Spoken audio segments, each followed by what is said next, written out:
DZRH Nationwide at Radyo Natin Network ng Manila Broadcasting Company. Sa Pilipinas, iisa lang ang radyo. Serving the Philippines. This is MBC Media Group's Radyo Natin Nationwide, a member of the KBP. Radyo Natin Nationwide. Anya na ang programa sa radyo nga muhatod kaninyo og eksaktong serbisyo. Serbisyong totoo para sa tunay na pagbabago with Governor Gerard Roger Espina. Ang programang sa katawhan mo serbisyo. Serbisyong totoo para sa tunay na pagbabago with Governor Gerard Roger Espina. Kauban sila si George Manco, Jean Sanjorjo o Elizabeth Sana. Serbisyong totoo para sa tunay na pagbabago with Governor Gerard Roger Espina. Matag Huwebes, alas 11 hangtod sa alas 11:30 sa buntag, dinhi lamang sa Radyo Natin FM.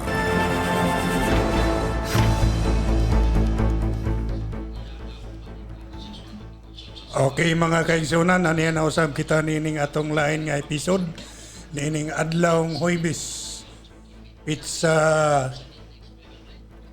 16 ning bulan sa Mayo. Kumusta kamong tanan diha? Niya na usab kita nining atong 30 minutos nga programa, serbisyong totoo para sa tunay na pagbabago with Governor Gerard Roger Espina. So omnimin ninyo nining atong tunga sa oras nga programa kay daghang kitag mga pagaisgutan karong buntaga. Okay, mayong buntag na usab sa atong mga suking tigpaminaw ni atong programa. Daghan kitag mahibawan karong buntaga sa atong tulumanon. Hinauton ta nga inyo kining pagasundon og mayong buntag natong tanan sa tibok probinsya sa Biliran. Good morning. Si Elizabeth Sana po.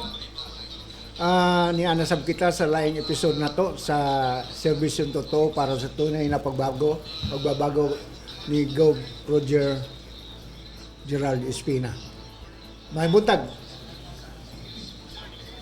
Okay mga kaigsunan, ato karong sungdan magisutisgot niya tay bisita karon.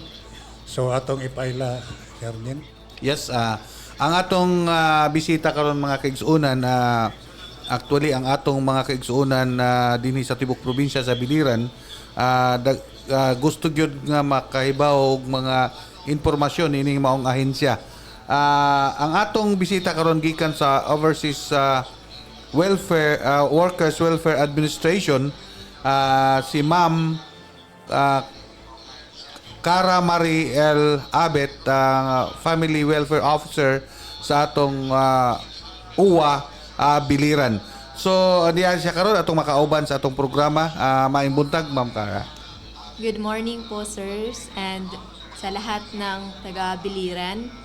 Good morning. Ako po si FWO Cara from dito sa ating OWA Satellite Office sa Biliran. So ato ni karon pagaisgutan tungod kay siguro dili natoy kalimod daghan pa kayong atong mga kaigsunan dinhi sa probinsya sa Biliran og mga kasikbit nga dapit nga diindol-dol ra dinhi sa probinsya sa Biliran nga wala pay mga kasayuran kung unsay mga programa, unsay mga serbisyo nga ikahatag sa atong Overseas Welfare Administration nga niya karon sa probinsya sa Biliran nga magasilbi para kaninyo. Yes, usa sa mga interesado ni Sir George o Sir Eli ang atong mga kaigsunan mga OFW. Kaning mga OFW Sir Eli Sir George gibahin ni sa duha na siya land base ug na sea base. So kanang land base mao nang naa sa mga sa Saudi Arabia, sa kanang Riyadh o kanang Hong Kong ug ang atong mga sea base kaning atong mga seaman. So didto akong naobserbahan kay usa ra man tag office sa OWA atong nakit-an nga daghan gayud ang wa makahibaw sa mga serbisyo nga gihatag sa OWA. In fact, ato gyud gihatag gyud gitugutan gyud kini sa atong governor kining OWA nga mo base diya sa provincial capital kay dako kay kini ikatabang sa atong mga kaigsoonang OFW. Atong sugdan Sir George siguro ug unsay mga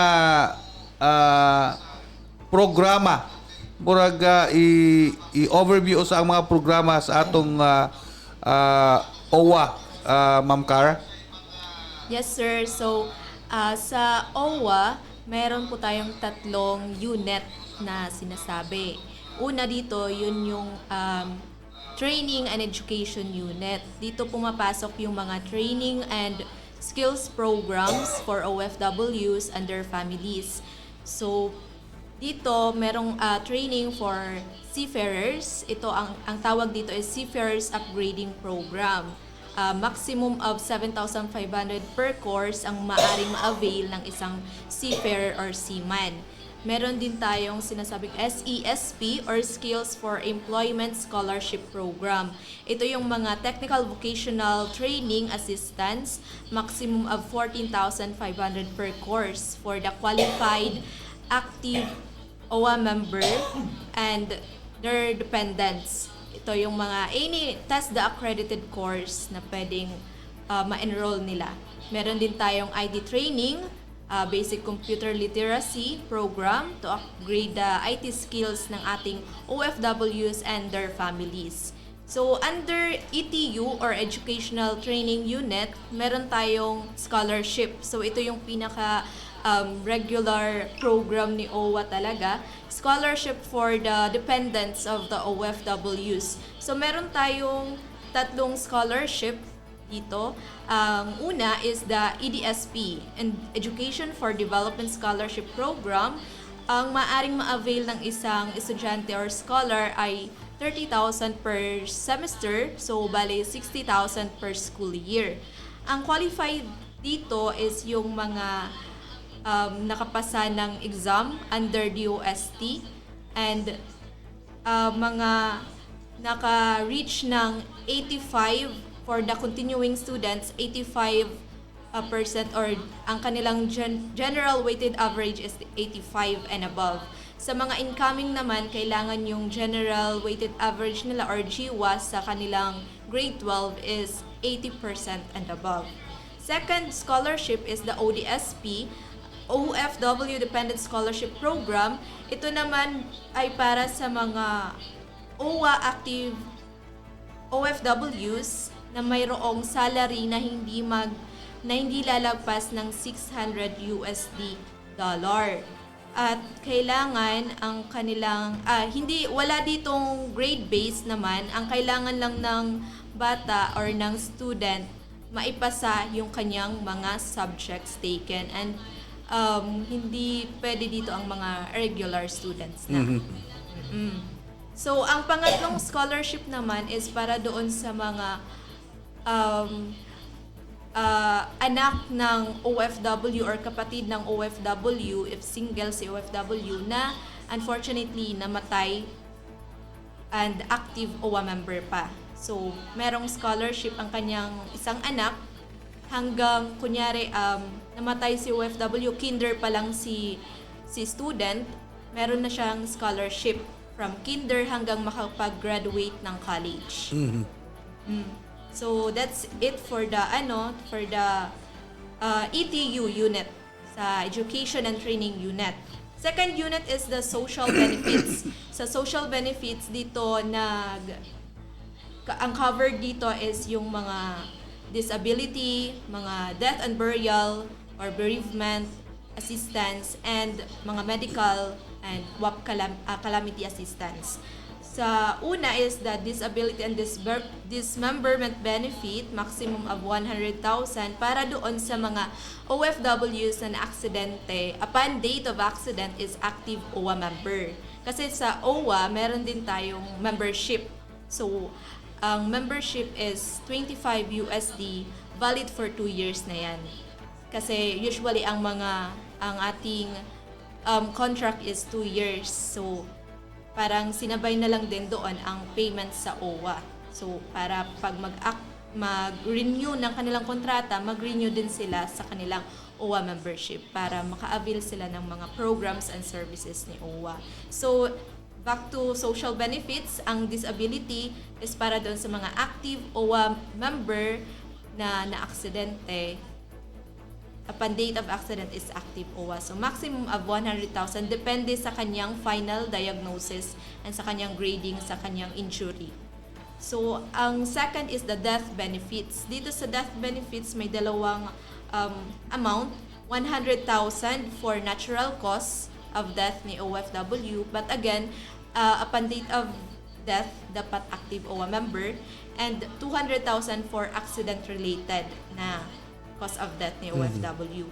And meron din siyang burial benefit na 20,000. So bali kung natural cause, amount of 120,000 and 220,000 if accident-related upon date of death. Mga recently lang, meron tayong narilisan from Almeria Biliran. Siguro na pa-flash ito ngayon sa sa video. Nandoon yung narilisan natin ng ICF or Death and Burial Benefit. Dito naman sa WAP or Workers Welfare Assistance Program, dito may chance maka-avail yung mga inactive. Like if inactive na upon date of death, meron silang maximum of 20,000 na makaklaim. At least 20,000 for the family na naiwan ni OFW. And under din WAP, meron tayong medical assistance. Dalawa ang ating medical assistance. Una is for mga may diagnosis like mga hindi siya dreaded disease na diagnosis. Meron maximum of 20,000 na pwedeng ma-avail. Magsasubmit lang ng medical certificate at with diagnosis nila kung ano yung sakit talaga nila, kasi nagbabase doon kung magkano yung makiklaim, marireceive niyang amount. But again, this is for the active OWA member. Upon date of application, dapat active OWA member. Meron din tayong disability under WAP, pwedeng inactive, pwedeng active. Kahit isa lang ang payment mo sa OWA, pwede kang maka-avail. Pero ang pag-file nito is within 1 year upon date of accident niyo, kasi nag-expire na yung parang hindi siya, sir. Parang nag-expire na yung sa medical ninyo kasi 1 year na siya sobra. Tapos yung sa report din, sa police report, ganun. Kasi kailangan ng police report pag accident related. Yes. Then under WAP is go back sa medical, meron din tayong isa with partnership sa PhilHealth. Maximum of 50,000 naman ito para naman ito sa mga na-diagnose with dreaded disease like cancer, may mga treatment like chemotherapy and dialysis. Makaka-avail sila nito. Kung magkano yung nabayaran ni PhilHealth sa kanila, kailangan active din sa PhilHealth, of course. Tapos kung magkano yung na amount sa kanilang treatment, meron kasi twice a week, once a week na treatment. So kung magkano yun, hanggang ma-maximize nila yung 50,000, ma-avail nila yun. Sa last na covered sa WAP, Welfare Assistance Program, is yung Calamity Assistance. Ang Calamity Assistance, siguro familiar dito ang ibang naka-receive dito sa Biliran noong bagyong Orduha. Yes. Orduha, sir. Orduha. So, nagbigay ng calamity assistance si OWA dito sa Biliran. So, siguro sa lahat ng munisipyo sa province of Biliran. So, syempre, hindi naman natin hinihiling na magkaroon ng... Pero at least, aware na tayo na meron tayong calamity assistance from OWA. And the last unit sa OWA is the reintegration unit. Sa reintegration, ibig sabihin, mga programs and services for the OFWs na nakabalik na dito sa atin bansa. Hindi na sila, for good na sila. Hindi na sila babalik sa kanilang overseas work.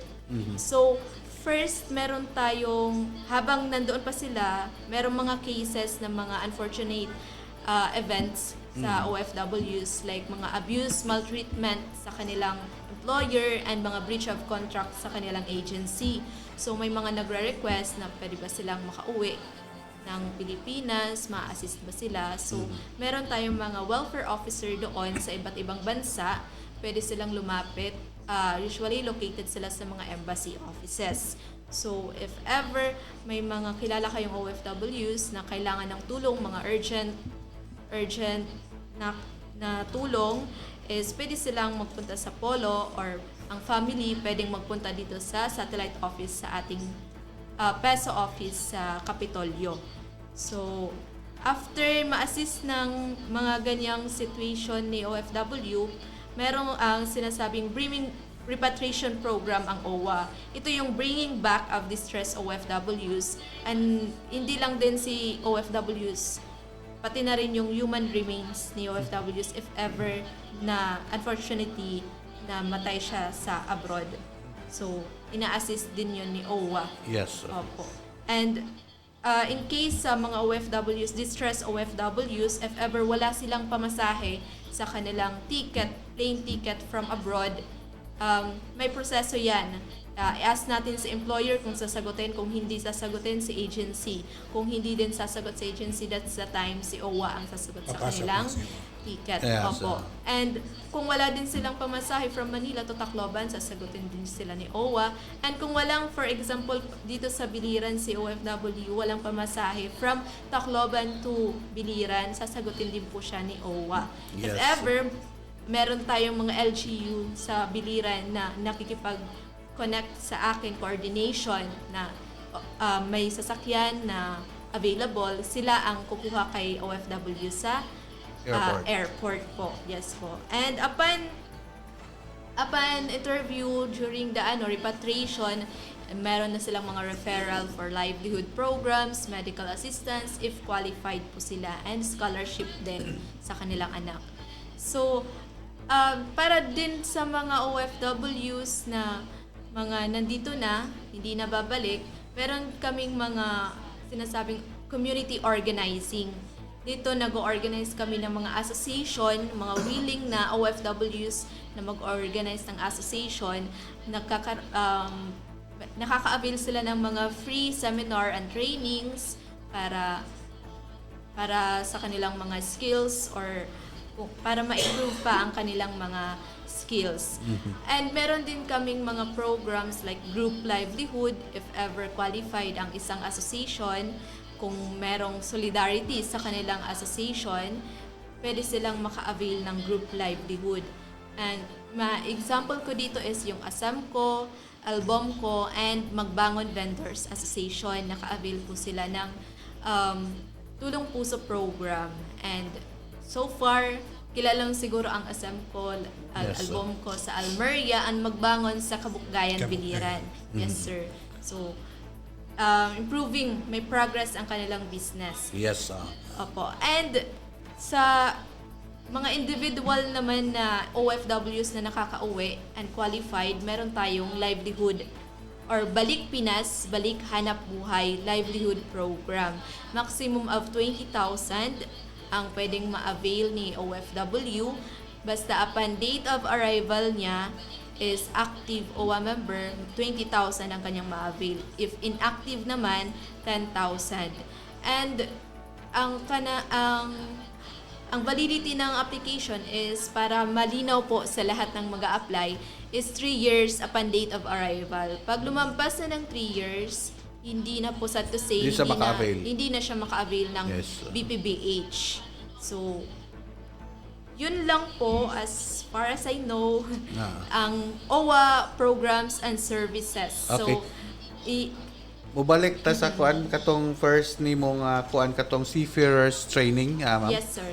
Siguro daghang naminaw nato karon ng mga seaman. So ang mga seaman, Sir George, Sir Ailey, na sila yung mga training solas dito sa kuan Tacloban. Unsa may mga buhaton nila para maka-avail sila og financial assistance sa training nila, Ma'am Cara? Maximum of 7,000 per course siya, sir. So, ang buhaton nila, pag upon application, dapat may nagpaskad na sila kung kanus ang mag-start ang kanilang training. Hindi sila dapat magpunta sa OWA nang nag-start na kasi dapat schedule muna. Before. So, unsa may dadon nila nga mga papel o unsay mga requirements para maka-avail sila anang financial assistance nga maximum of 7,500? Oo. So, ang dadon nila is the seaman's book and passport and yung kanilang parang sleep or schedule sleep from the school kung saan sila mag-enroll. So before enrollment Opo. nila Before mag-start ang kanilang training. Sa So ang kaning second na to Sir George, daghan to sila program katong ikaduha katong scholarship, Ma'am Cara. So sa scholarship, Ma'am Cara, kanang daghan naman gyud ang naka-avail ni ini atong ipahibaw sa atong mga kaigsuonan unsa man ang mga qualifications nga pwede maka-avail ang ilahang mga anak sa OFW sa mga nagkalain-lain ng mga scholarship program sa OWA. unang-una, yung parang role ng isang OFW, kailangan i-maintain nila upon date of application. Dapat OWA active, OWA member sila. Yun ang kay OFW. And his or her passport, contract, dapat active din yung contract. And sa student naman, grades, previous grades nila, for example, incoming student ang mag-a-apply, ang grades nila na ipapasa is yung sa grade 12. And yung proof of relationship, actually mga additional requirements lang siya. Ang initial requirements talaga is passport, active OWA member, and yung grades ng bata na continue, nakagraduate talaga siya with passing grades. Sa ODSP, ang sa EDSP is may grade-based tayo, 80% if incoming, and sa continuing is 85 ang GWA ng kanyang previous semesters. So, Before mag- kining continuing scholarship, ma'am, i-maintain gina nila nga grado? Yes. O, dili gid moubos ana nga average? Under ODSP, passing grade lang, sir. Under EDSP na scholarship, i-maintain I-maintain siya. siya. Kasi medyo malaki ang amount, 60,000 per 60,000. school year. So ang sa ADSP nga na maintaining balance ang grado 85 above, 60,000 ang ma-avail. Yes. So sa ODSP, Is how much? 20,000. Is 20,000 per Passing school grade. year. Passing grade lang ang gikinahanglan. So, dili kayo lisod, no, sa atong mga estudyante Yes, para sir. sa mga Pero active na. Eh, Ma'am, yung sa course nga tuhaon, walang specific tuwan kung unsa ang ilang tuhaon nga course. Require nga course. Required nga course. Yes, sir. Wala pong specific. Restrictions, walang Oo. restrictions. Walang kung ano yung, basta 4 to 5th year course ang kukunin sa college.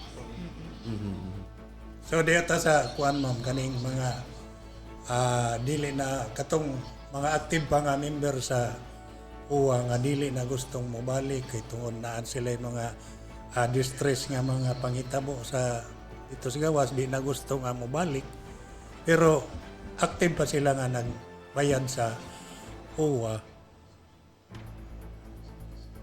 Di ba nato yung mga programa nga muhatag og livelihood ang UWA para natong mga dili na mo balik sa gawas nato mga kaigsuonan. Unsa ni nga mga programa, ma'am? Yung BPBH, sir, livelihood program, Balik Pinas, Balik Hanap Buhay program, livelihood program. And pwede silang mag-form ng association, and if makita ni OWA na may unity at hindi magkakagulo between the members, pwede silang mag-apply ng Tulong Puso program.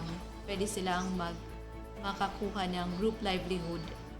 Sa group livelihood, magkano ma'am ang available? Maximum of 1 million. Ang individual, Sa members, mga minimum of 20 I see. dapat. So, ang maka-avail is sa maximum of 100,000 dapat mga minimum of 20 or 15 ganun. members. Oo, members. Sa maka-avail sa maximum of 1 million is 30 and above 30 above members. members. So may choice sila kung wala sila dili sila sa group livelihood, pwede sila individual. Kung qualified sila sa Kung qualified sila individual, yes. Pwede sila individual. Oo. Kung 20,000. maka-avail din sila sa BPBH, pwede silang Doble. mag-member din sa Doble. Duha ang ilang memberan. So, ang buti ba sabot nato, ma'am, kanang kung membro na ka dito sa cooperative man o association, pwede pa ka mo apply sa individual. Yes po sir, as long as qualified po sila sa mga dates, mga requirements, makapasa. So higayon na ni nato nga mga kaigsunan nato kang katong mga overseas workers nga dili na gusto nga mobalik pa sa gawas. Ayaw ninyo pagpaabutan nga mo abot pa mo og 3 years nga nag-standby dire. Dili pa mo moabot og 3 years. Pag abot ninyo kung di na mo kursonada, dool mo sa opisina sa UWA kay naay mga programa nga para sa inyo. Yes, doon na lang importante kasi George kani nga kuan nga kanang serbisyo sa OWA mao gyud ni permi hingyap sa atong mga kaigsoon, especially katong mga distress. Doon ay mga higayon Ma'am Cara nga ang atong mga kaigsuonan dito sa gawa sa nasod nga mga OFW giabusuhan sa ilang mga amo. In fact, ang uban mag-post lang guys sa social media. Pwede ba makahatag-tag advice unsay buhaton sa atong mga paryente, mga ginikanon o mga igsuon sa mga OFW nga distress nga tuas abroad aron maatagan og solusyon ang ilang problema sa ilang paryente nga tuwa dito sa gawas nga giabusuhan na Ma'am Cara? Una na pwedeng gawin ni OFWs, pwede siyang tumawag sa hotline number 1348 po ang hotline number ni OWA. And if ever si family dito sa Biliran, informed siya sa situation ni OFW, pwede siyang magpunta sa akin, sa satellite office para mag-report ng situation ni OFW at makapag-file tayo ng case or complaint against sa employer or sa agency man. Pero if ever walang pamasahe dito papuntang Naval, kunyari na taga Kaibiran or Kulaba, oo, layo sa Naval, pwede silang muduol sa kanilang LGU sa PESO office. Kasi sa PESO office, meron tayong OFW Help Desk Officer. Sila ay connected sa amin, sa OWA. Pwede silang mag-assist sa inyo bilang pamilya ni OFW. Or meron tayong mga hotline numbers or sa Facebook. Meron tayong Facebook na OWA Biliran. Direkta po kayong mag-message doon kung ano yung mga concern ninyo. And sa cover photo namin nandoon yung mobile numbers, hotline numbers, email address namin. Yes, nandoon po lahat. So alang sa kasayuran sa tanan mga kigsuonan, ang OWA Biliran naa nakabase sa atong provincial capital. Sir George ug Sir Eli naa sa PESO office. So kung naamoy problema, naamoy mga inquiries, katong mga na-late og paminaw or napagyud mo'y gusto i-clarify kay hamubo man lang atong oras, pwede mo makabisita dito. Pangita lang si Ma'am Clara Marie Abet or si Gabriel Santos, Dilo Santos, Sir George ug Sir Eli. So dagamon ta kayo gisgutan no, kay importante kayo ning atong topic karon nga para sa kasayuran unta sa kasagaran, pero napupos na gid ang atong oras. So aton lang sigurong pangayon o parking message si Parting statement si Ma'am. Parking statement si Ara. Una, I would like to say thank you kay Sir Jean, Sir Ellie, Sir George, and of course sa ating Governor Spina to allow to join OWA sa inyong radio station. So, I hope na maraming nakinig and sa ating mga viewers, i-spread po ninyo ang information sa mga OWA programs and services sa ating mga makabagong bayani ng mga OFWs. Ibigero. Yes, sir. Okay, tungod kay napupos na ang atong tunga sa oras nga panahon, atangin na lang ang sunod namo nga programa. Kini ang inyong higala sa kahanginan, George Manco. Kiniusab si Jean Sanoros ang ngalan ni Governor Gerard Rojo Espina og sa atong PIA head at Attorney Ed Igano. Mayon kaninyo antod sa sunod gayon sa samang takna og istasyon mayong buntag natong tanan. Wa na gyud panahon. Pupos na tong oras. So salamat sa mga naminaw karon. At tangi usab ang among sunod nga programa karong next Thursday. Yes, 11 to 11:30. Sunod na to Kini nga si Elizabeth Sana. Daghang salamat. Yes, sunod na to nga isgutan mao ang brainchild program ni Gov Gerard ang G Consulta with Sir Dwight and Choco. Okay, daghang kay salamat o maayong adto kanatong tanan.